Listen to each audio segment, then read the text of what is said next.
The future of orthodontics is evolving and changing every day. But although the way to achieve practice growth has changed, there's never been a better time to be an orthodontist. Let's get into the minds of industry leaders, forward-thinking orthodontists, and technology insiders to learn how they see the future of the orthodontic specialty. How will digital orthodontics, artificial intelligence, clear aligner therapy, remote monitoring, in-house printing, and other innovations change the way you practice? Join your hosts Dr. Leon Klempner and Amy Epstein each month as they bring you insights, tips, and guest interviews focused on helping you capitalize on the opportunities for practice growth. And now, welcome to the Golden Age of Orthodontics with the co-founders of People in Practice, Dr. Leon Klempner and Amy Epstein. Dad, did you know that I scheduled Maya for her first orthodontic consult coming up in a couple of weeks? Well, that's good. I mean, she's 8 now, I think, right? So did you take any of the recommendations of people I know that are up in the area? Yeah, I did. Did some research, looked around, landed on one orthodontist who seems really great. Appreciate the recommendation. He's not that close to me, really, typically outside of the geographic radius where I would typically drive, but he offers dental monitoring. And so I am moving forward with him because, we'll see him for the initial consult. And the number of times that I do have to go in is going to be much fewer. And so it's worth it to me to see him. And so I'm really pleased. And we're going to get started in the next couple of months. I'm glad you went to somebody that I know, because otherwise, we'd be kind of just shooting in the dark there. Looking at, like everybody else is looking at reviews. For everyone that doesn't have an orthodontist as a father, this is what we do. Look at reviews, look at the website, see if there's a way to schedule online, all of that stuff. But I tell this story because it's a great segue to our episode today. Welcome to the Golden Age of Orthodontics. I'm Dr. Leon Klempner, retired board certified orthodontist, currently teaching part-time at Harvard, and I'm CEO of People in Practice. I've also been blessed to be married to my high school sweetheart, Lori. I want to give her a shout out for the past 48 years. Have 3 happy, healthy grandkids, and the dad of 3 very intelligent, successful, and compassionate adult daughters, one of which is my business partner and my co-host. Well, that's an intro. Thank you very much. I'm Amy, and one of those 3. Thank you. I have an MBA in marketing and 20 years of PR experience, and my dad and I co-founded People in Practice about 10 years ago when there seemed to be a need in the orthodontic community for support in growing orthodontic practices. And so we got together and put our heads together, the orthodontic experience, obviously on my dad's side, and the marketing and public relations experience from my side. And it's been great. Today, we are thrilled to have Dr. Barry Benton as our guest. He's a board certified orthodontist based in Oxford, Alabama, where he cares for patients at 2 locations under the brand Designer Smiles by Benton. He received his Bachelor of Science degree at Furman University, his DMD at the University of Alabama at Birmingham, and his certificate in orthodontics and MS in dentistry at Louisiana State University. Dr. Benton is also one of the youngest orthodontists in the country to be a diplomat of the American Board of Orthodontics. Welcome, Dr. Barry Benton. Thank you. It's an honor to be here and looking forward to our conversation. Great. Thanks, Barry, for joining us. And as you know, during COVID, a lot of practices were turning towards remote monitoring as an option. Some temporary and some embraced it following COVID. There were also many that were kind of dipping their toes into remote monitoring, using it for college students and, one-off types of cases. And then there's also, as you know, a segment that is kind of afraid of dental monitoring or remote monitoring, in that they feel it's too much like direct-to-consumer and they're not embracing the technology. So my question to you, Barry, is what made you consider using remote monitoring, and why did you specifically choose dental monitoring? Yes, and you're absolutely right in the discussion that you've had with other orthos about their feelings for remote monitoring.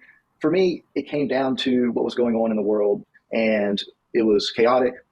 I was looking for a way to keep in touch and keep on track my current patients, and also finding a way to continue to bring in new patients to the practice, because we had no idea how long a shutdown would last. I know different doctors across the country were shut down for different lengths of time. So there were so many unknowns that I needed some way to keep track of my current patients and continue to bring in new patients. When I surveyed the landscape for remote monitoring and virtual consults, dental monitoring is the one platform that really rose to the top, because it encompasses a way for me to acquire new patients, but also track and monitor my current patients. There's also one platform, so it was a new, just one new system that my team needed to learn. And like I said, when I surveyed everything, it's what rose to the top and what we ultimately chose to go with.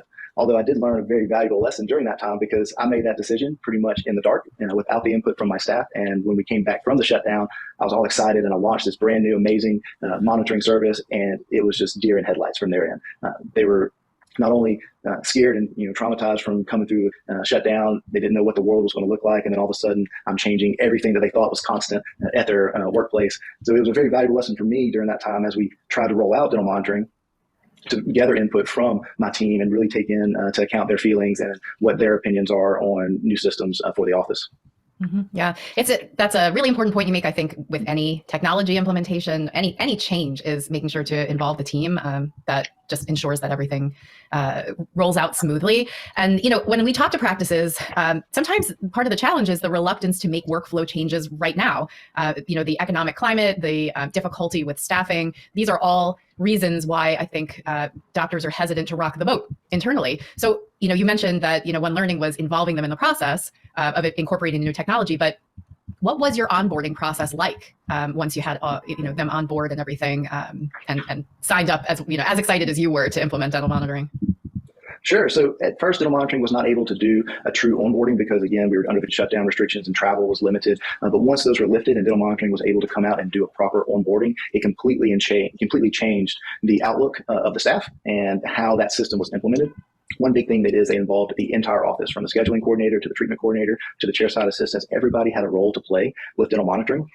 And the nice thing is it wasn't so much extra work where one person felt overwhelmed or I didn't feel like it was worth it at this time because I was short-staffed. Dental monitoring really did an amazing job coming in and spreading out the workload and showing the team and myself the advantages of remote monitoring and how it can make our life easier and also more automated, so there's less man hours that are needed to keep track of our patients. Mm-hmm. So, Barry, if you've listened to our podcast or listened to any of the lectures that we give, we talk a lot about value per visit as being an important key metric to take a look at. So with that in mind, I'm particularly interested in the dynamic scheduling, or what's commonly known as scheduling on demand, and its effectiveness and use. And as a DM user, could you tell our audience exactly what that is? And if you're using it, how's it working out? And just how do you do it? Sure, and we are using dynamic scheduling. We weren't always using it. We actually just recently made that change in the last 6 months, because before we made the change, we didn't have a strong need to revamp our scheduling system. We were reaping benefits from dental monitoring, from the increased awareness of what's going on in our patient's mouth, but we had 3 doctors that were able to cover all of our patients, and we actually had growth room in our doctors' schedules, so we weren't really crunched for appointments. However, over the summer of this past year, our associate informed us that he was homesick, wanted to move back out west, and of course, we were sad to see him go because he's an amazing orthodontist. They created a vacuum in our schedule where we once had 3 doctors to see a certain number of patients, and now it was down to 2. So the simple answer would be to work more days, but my father, who's the second orthodontist in our practice, or I would say I'm the second orthodontist in the practice, we both decided that is not on the table. We didn't want to add days to our work schedule. Our families would not have approved of that answer. So we had to look somewhere else. And dental monitoring, again, kind of came to the rescue for us and said, hey, what about dynamic scheduling? My first response was, I understand it, but we're a heavy bracket practice. Over 70% of our patients are in traditional brackets and wires. I've heard of this concept, but most of the practices that I've seen successfully implemented were high share of chair aligner practices. So I was unsure whether a practice with such a large percentage of brackets patients could successfully implement it. So I had to do a lot of research and really revamp most of the systems in our office to account for that. In the back of my mind, I knew that the braces themselves would work with dynamic scheduling. We all learned in school about night tie wires and the length of time that they can work and they're active. We also saw that coming out of the shutdown where patients were unable to see us for 12, 16, 20 weeks. The night tie wires continued to work, the teeth continued to get straight. So the braces themselves were never in doubt. I was concerned with the patient that the braces were attached to. I didn't know what they were going to do to the appliances over that length of time, especially unsupervised. But again, dental monitoring came to the rescue and said, hey, we can provide the supervision. You'll see the patients once a week through our platform without them coming into the office. And that way, if something does go wrong, you know it and can make the appropriate decision on what needs to be done for their care. So Barry, just as a follow-up, I would be concerned, let's say if I had a patient, if I was moving towards this scheduling on demand, I would be concerned that I would lose somebody. Because the security when I was in practice was that we'd always make the next appointment while the patient was still here so that we had them, into our patient management system. And if they no-showed, they'd show up on a no-show report, So how do you prevent, losing people? Or the fear that a lot of orthos have told me is that they're worried that people are going to take the aligners and then they won't get paid. Have you had any of those issues, or could you talk a little bit about how you deal with that? Sure. And we have those same fears because we're running the same reports that you mentioned. We're monitoring those and catching patients that are falling through the cracks as well. For our aligner patients, since we started giving all of the aligners to the patient and monitoring them through dental monitoring, luckily we have not seen an increase in financial collections or patients deciding that they're going to become their own orthodontist and stop coming to see us. So we've been lucky in that situation. As far as the reports go that you mentioned, we're still appointing the patient. And the nice thing is with dental monitoring is it's giving us insight into how long our appliances are active at different points in treatment. So we've been able to gather through the DM Insights side of the platform how long the arch wires are active for what length of time. So we've been able to dial in our appointment intervals. But even before we knew that, we were booking a tentative appointment and we were telling the patient, hey, I think your teeth are going to be ready for the next appointment in 12 weeks. But the great thing is I'm going to be seeing you once a week through the dental monitoring app. If your teeth are ready before then, congratulations, we'll call you and move everything up. But if they're not quite ready at 12 weeks, we may call and push you back a couple of weeks because we want to wait until your teeth are ready for the next appointment. You know, Amy and I spent some time with a colleague of mine that has been using scheduling on demand. And what amazed me was in the few hours that we spent in the office, which were in my practice would have been prime time, crazy time between like 3 and 6, where kids are off from school and it's like chaos. We were having coffee. I couldn't believe the leisurely pace that the practice was running under. So did you find yourself, with less stress when you were practicing? A little bit. I'm not sure we're taking coffee breaks yet, but for us, the main concern with moving to dynamic scheduling, or the main motivation, I should say, for moving to dynamic scheduling was we were losing a doctor. So we had to absorb a day and a half of doctor schedule time across our 2 offices. And that's where the dynamic scheduling has really helped. So it's allowed us to maintain our current work schedule while seeing more patients with the same level of degree and just coverage that we normally would. Yeah. That makes sense. And I'm sure that there are a lot of use cases, and everyone's will be a little bit different in terms of how the extra time would benefit a practice. So what we typically do on this program is we offer the opportunity to our listeners to call in with a question if they have one. And we do have a question for you today, Perry, and I'll go ahead and play it for you now. Hi, I'm Dr. Laura Milner with Milner Orthodontics in Fort Collins, Colorado. If I'm not quite ready to implement scheduling on demand, what is the benefit of using dental monitoring in the meantime? Thank you, Dr. Milner. That's a great question. And that's actually where our practice was in the middle of 2022 when we had all 3 doctors. We were using dental monitoring to great effect without the dynamic scheduling. And the benefit is really knowing what's walking in the door, especially on the bracket side of treatment compared to aligners. So with brackets, we know exactly the condition of the patient's mouth when they're walking in the door. So there's no surprises, there's no misunderstandings, and we're able to adjust our schedule ahead of time to accommodate those last minute comfort visits or emergency visits that are coming in, and mom, patient, the practice, the staff, everybody's on the same page as far as what's going on and how long it's going to take. We've all been there when a late afternoon appointment walks in saying, hey, I have a broken wire or a pokey wire. It'll take you 5 minutes. Can you clip it? And then we realize that it's actually 3 broken brackets, and that's the reason the wire's poking. All of a sudden, the patient's upset because they have to make a return trip because they can't get the brackets fixed while they're there because it's late in the afternoon. We were tired of that situation happening, and we wanted more control over our schedule in the moment, and dental monitoring allows that. Additionally, with DM Insights, it provides training tools and data back to you on how your practice is doing as far as emergencies, condition of the appliances, hygiene programs that you're running. So there's a lot of information and feedback that you get from the platform outside of dynamic scheduling that allows you to make changes and to become the best practice and orthodontist that you can be. We talk a lot about the benefits to the practice, but you touched on something really important, which is the benefit to the family, to the patient, to the parent who's coming in and spending their time. And I think that it's worth talking a little bit about because, with any customer service type of service, or I would say orthodontics in large part falls into that category, it's about expectation management.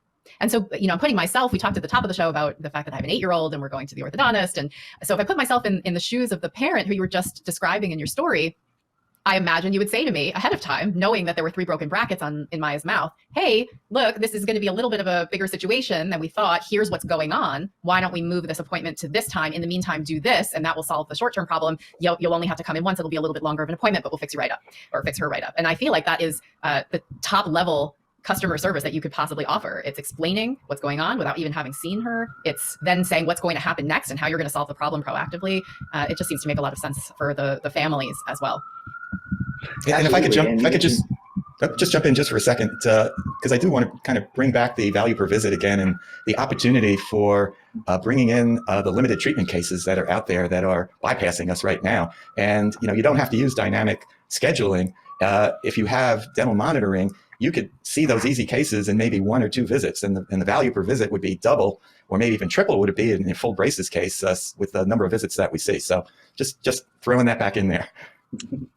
Oh, absolutely. And to answer both y'all's questions, Amy, I mean, you're absolutely right. As a parent, I would be incredibly upset, especially if I selected an orthodontist that was outside of my immediate geographic area. And then all of a sudden I drive 45, 60 minutes and I have to turn around and come back the next day because they can't take care of everything.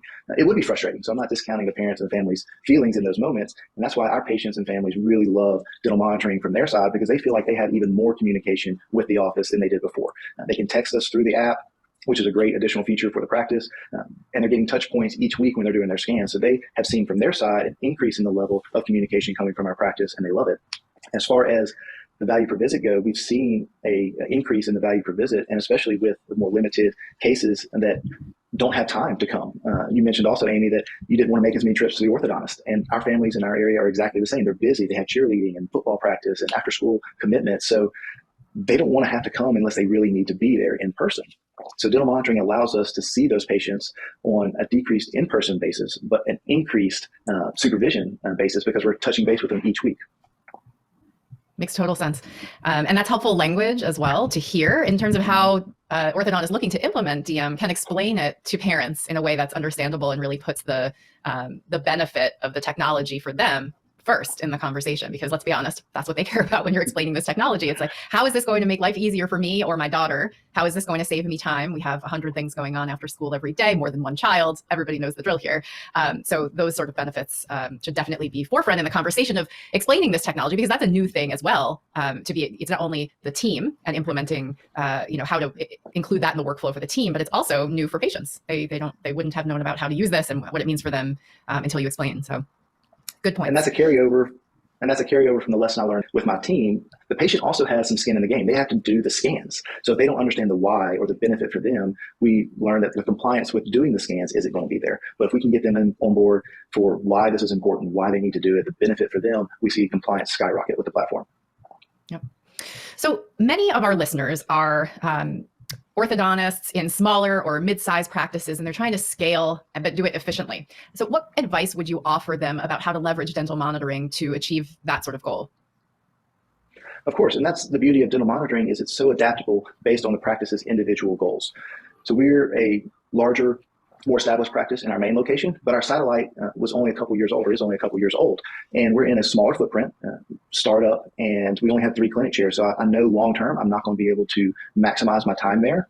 But with dental monitoring, I'm able to create a virtual clinic, in a sense, that allows me to see more patients in a smaller physical footprint. So for their smaller to mid-sized practices, if you feel like, oh, hey, I'm kind of getting limited by my physical space, do I start looking for a bigger space or a renovation or a new building altogether? Dental monitoring can help bridge that gap where you can continue to grow. You don't have to hit the brakes on the growth while you're under a construction project. You can continue to grow while you're looking for new space or bigger space. So, Barry, you mentioned that if you had it to do all over again, one of the important lessons that you learned was to involve your team right up at the beginning, and not kind of dump some new idea on them and hope that they come on board. So for some of our listeners that are considering using remote monitoring, like dental monitoring, what advice would you give them? Would you have them, start with just aligners, start with just remote, like distance cases? Would you have them best way is just go all in? From your experience, what do you think the best approach would be? A lot of that depends on the practice breakdown. If it's a 90 to 95% bracket patient and you may only do 1 or 2 aligner cases a month, I would recommend doing everybody, because if you start with just aligners, you're not going to get to that threshold of patient number on the platform to really see the benefits. And that's really the advice I would give, is whether it's braces or aligners or a mix of both, to get enough patients on the platform, which is typically the 20 to 30 mark, before you really start seeing some of the benefits, and you can compare the patients that are on the platform to the patients that are not. We saw that because we jumped all in. We put all our patients on dental monitoring, but we still had a group of legacy patients that we were wrapping up treatment.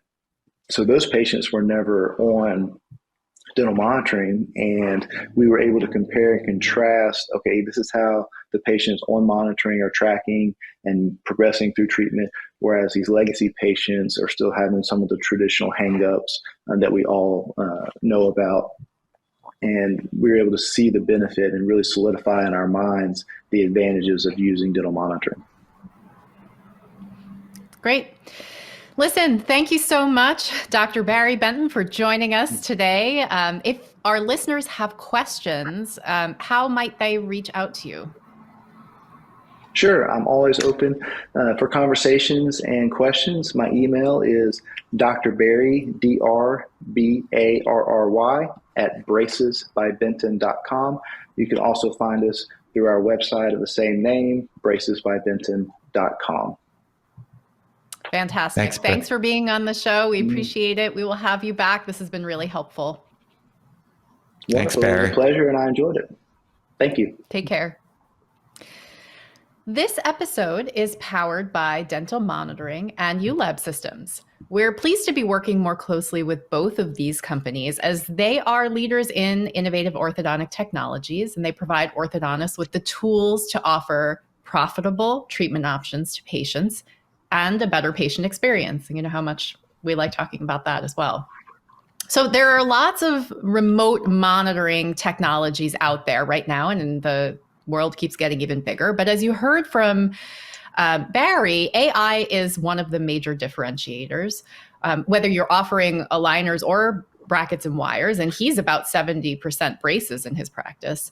Dental monitoring's remote monitoring makes it possible for you to track progress and also offer patients fewer visits. So from a marketing perspective, our favorite perspective, that's a really strong way to attract new patients and differentiate your practice in your local market.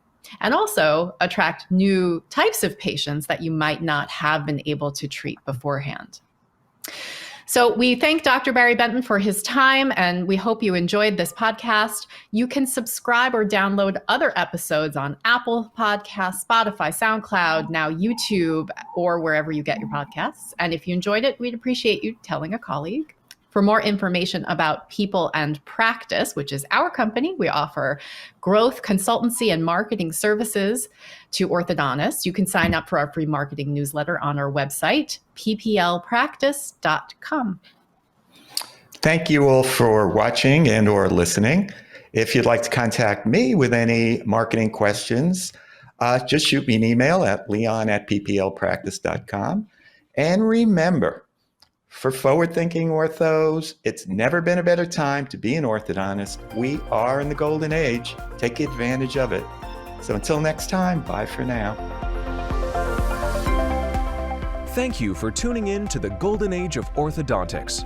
Subscribe now on Apple Podcasts, Spotify, or visit our website at thegoldenageoforthodontics.com for direct links to both the audio and video versions of this episode.